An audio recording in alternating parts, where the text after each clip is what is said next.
Hello hi అందరికీ welcome back to my channel. నేను మీ పద్మావికి. ఈరోజు సింపుల్ అండ్ ఈజీ రెసిపీ అండి.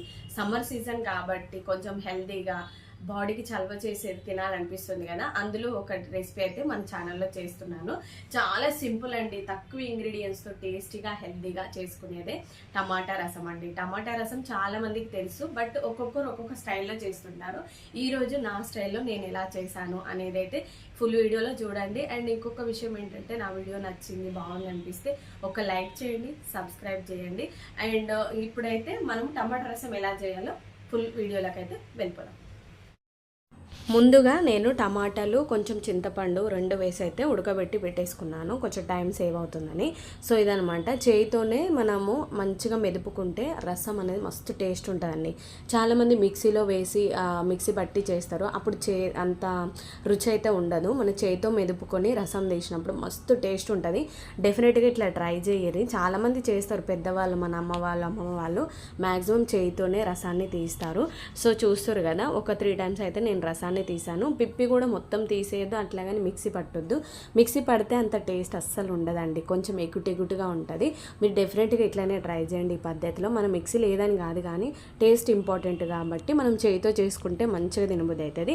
అక్కడక్కడ కొంచెం మనం టమాటా గుజ్జు ముక్కలు అయితే వేస్తున్నాను, మనం తింటుంటే అక్కడక్కడ తగులుతుంటే భలే ఇంట్రెస్ట్ ఉంటుంది. అట్లాగని మొత్తం పిప్పేయద్దు, అట్లాగని మొత్తం పిప్పి తీసేయద్దు. మంచిగా చేసుకుంటే సూపర్గా ఉంటుంది. వెల్లుల్లి రెబ్బలు నాకు పొట్టు వేస్తే నాకు అంత ఇష్టం ఉండదు, మీ ఇష్టం, మీరు పొట్టుతో పాటు కూడా వేసుకోవచ్చు. మన కరివేపాకు అన్నీ అయితే రెడీగా ఉన్నాయన్నమాట. ఒక ఆనియన్ అయితే నేను కట్ చేసుకుంటున్నాను.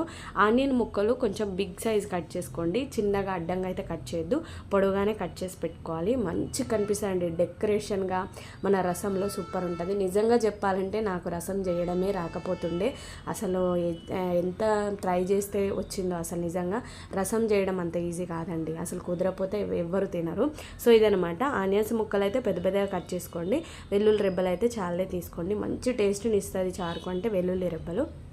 అండ్ కరివేపాకు, ఎండుమిరపకాయలు కలర్ అలా ఉన్నాయి కానీ కారం చాలా ఉంది. సో ఇంకొంచెం బెల్లం కూడా నేను యాడ్ చేస్తాను అనమాట. రసంలో బెల్లం వేసుకుంటే మంచిదండి, బెల్లం వల్ల మనకు ఐరన్ ఇంక్లూడ్ అవుతుంది కాబట్టి బెల్లం వేసుకోండి. ఇందులో మ్యాక్సిమం హెల్త్కి సంబంధించిందండి.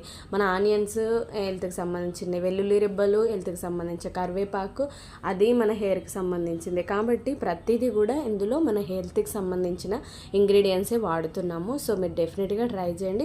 సో ఇప్పుడైతే నేను పొయ్యి వెలిగించి గుండె అయితే పెట్టేస్తున్నాను. ఇది నా ఫేవరెట్ గుండె అండి. రసం కానీ చికెన్ కానీ మటన్ కానీ ఏది వండినా ఈ గుండెలో మస్తు టేస్ట్ వస్తుంది.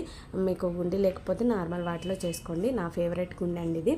సో ఇప్పుడైతే ఆయిల్ వేసుకున్నాం కదా, ఆయిల్ ఎక్కిన తర్వాత ఆవాలు జీలకర్ర మన పోపు దినుసులు ఏవేవి ఉంటాయో అవి మీరు వేసుకోండి. నేను ఆవాలు జీలకర్ర అయితే యాడ్ చేస్తున్నాను అనమాట. ఇప్పుడు ఆయిల్ ఎక్కిందా లేదా చూసుకున్న తర్వాత ఒక 1/2 స్పూన్ అంత జీలకర్ర ఆవాలు అయితే యాడ్ చేసుకోండి. మంచిగా ఆయిల్ ఎక్కిన తర్వాత వేసుకోండి, అంత హరిబర్ అయితే చేయొద్దు. అసలు రసం కుదిరితే దానంత టేస్ట్ ఇంకొకటి ఉండదనిపిస్తుంది, పోతే మాత్రం ఇంకంతే. సో ఇప్పుడైతే మిరపకాయలు వేసాను కదా, మిరపకాయలు కొంచెం మాడు రంగు వచ్చిన తర్వాత మన వెల్లుల్లి రెబ్బలు వేసుకోండి. వెల్లుల్లి రెబ్బలు కొంచెం కుదుపుకోవాలి, ఎందుకంటే అలాగే వేసాను అనుకో మొహం మీద చిల్లుద్ది కాబట్టి కొంచెము వాటిని మెదిపి వేసుకుంటే మనకు మంచిగా ఆయిల్లో కుక్ అయిపోయి తింటుంటే అసలు ఇందులో ఏ ఒక్క వస్తువు కూడా నేను తీసి పక్కన పెట్టానండి, ఇది నా నైజం. సో ఇప్పుడు ఆనియన్స్ వేసేస్తున్నాను. ఇవన్నీ కూడా సిమ్లో పెట్టి వేసుకోండి. మనకి ఏది మాడిపోయినా కూడా చారంతా కర్రేగా అంత బాగుండదు. కొంచెం మంచి బ్రౌన్ షేడ్ నార్మల్ మీడియం రేంజ్లోకి వచ్చిన తర్వాత పసుపు అవన్నీ యాడ్ చేసుకుంటే బాగుంటుంది. ఎక్కువ మాడగొట్టొద్దు, టేస్ట్ అయితే చేంజ్ అవుతుంది అనమాట. మంచి స్మెల్ అయితే వస్తుందండి. ఇదే విధంగా ఇట్లనే మీరు ట్రై చేయండి. మీకు ఎలా వచ్చిందో నాకు కామెంట్ సెక్షన్లో కామెంట్ చేయడం మాత్రం అస్సలు మర్చిపోవద్దు, కంపల్సరీ ట్రై చేయండి. ఇప్పుడైతే కరివేపాకు యాడ్ చేసుకున్నాను కదా, ఒకసారి మంచిగా కలిసేటట్టు కలుపుకుందాం. చూస్తారు కదా, ఈ మాత్రం కుక్ అయితే చాలన్నమాట. ఇప్పుడు ఈ స్టేజ్లో ఉన్నప్పుడే మనము మంచిగా కలుపుకొని పసుపు యాడ్ చేసుకున్నాము. అల్లం పేస్ట్ వేసారు, అసలు అల్లం పేస్ట్ వేయద్దు. మనం వెల్లుల్లి రెబ్బలు, ఎండుమిరపకాయలు, కరివేపాకు, ఆవాలు, జీలకర్ర ఈ ఇంగ్రీడియంట్స్ మాత్రమే యాడ్ చేసుకోవాలి. రసానికి కావలసిన పదార్థాలు ఇవి కూడా యాడ్ చేయొద్దండి, టేస్ట్ మొత్తం చేంజ్ అయిపోతుంది, ఇంకా అనవసరంగా వేస్ట్ అయిపోతుంది. ఇప్పుడు పసుపు యాడ్ చేస్తున్నాను. చాలామందికి తెలియకపోతే నా వీడియో కంపల్సరీ మీకు యూజ్ అవుతుంది, డెఫినెట్గా ట్రై చేయండి. ఈ విధంగా పసుపు అయితే సరిపడా వేసుకోండి, రసం కదా కొంచెం యావరేజ్గా వేసుకోండి, ఎక్కువ వేయద్దు తక్కువ వేయద్దు. ఒక హాఫ్ స్పూన్ అంతా నేను వేసాను. చూసారు కదా ఎంత మంచిగా కలర్ఫుల్గా ఉందో. ఆనియన్స్ ఇలాగే కట్ చేసుకోండి, అడ్డంగా కట్ చేయొద్దు, పొడవుగానే కట్ చేసుకోండి. మంచిగా కనిపిస్తుంది రసంలో. రసం మరిగినప్పుడు మనము అన్నంలో తింటున్నప్పుడు కూడా మంచిగా ఉంటుంది. వెండు మిరపకాయలు తీసి పక్కన అస్సలు పెట్టొద్దు. ఇప్పుడు ఈ స్టేజ్లో ఉన్నప్పుడే మనం రసం యాడ్ చేసుకోవాలి, ఎక్కువ మాడిపోనియద్దు. మనము రసం మరిగిస్తాం కాబట్టి అక్కడ కూడా మనకు ఆనియన్స్ మంచిగా రసంలో కుక్ అవుతాయి అన్నమాట. చూస్తారు కదా ఎంత కలర్ఫుల్గా ఉందో. స్మెల్ మాత్రం చాలా బాగా వస్తుందండి. మీరు కూడా డెఫినెట్గా ఇదే లెవెల్లో ట్రై చేశారనుకో, జ్వరం వచ్చినప్పుడు, హెల్త్ కొంచెం అనైజ్గా ఉన్నప్పుడు, అబ్బా ఏం కూరలు తింటాంలే అనిపించినప్పుడు ఇట్లా చేసుకురనుకో, ఇది ఒక 2-3 డేస్ అయినా ఖరాబ్ అవ్వకుండా ఉంటుందండి. రసానికి కొంచెం స్టామినా ఎక్కువనే చెప్పాలి. టమాటాలో పులుపు ఉంటుంది, మన చింతపండులో కూడా పులుపు ఉంటుంది కదా. మీరు కారము చూసి వేసుకోండి. నేను 1.5 స్పూన్ వేసాను, సరిపోతుంది. ఓవర్గా కారం వేయొద్దు, అప్పుడు మొత్తం కారం అయిపోతుంది. ఇప్పుడు బాగా మరిగిస్తాం కదా, మరిగించినప్పుడు అన్నీ కూడా కలిసేటట్టు మంచిగా మరిగిపోయి టేస్ట్ అనేది మస్తు రెట్టింపు అవుతుందండి.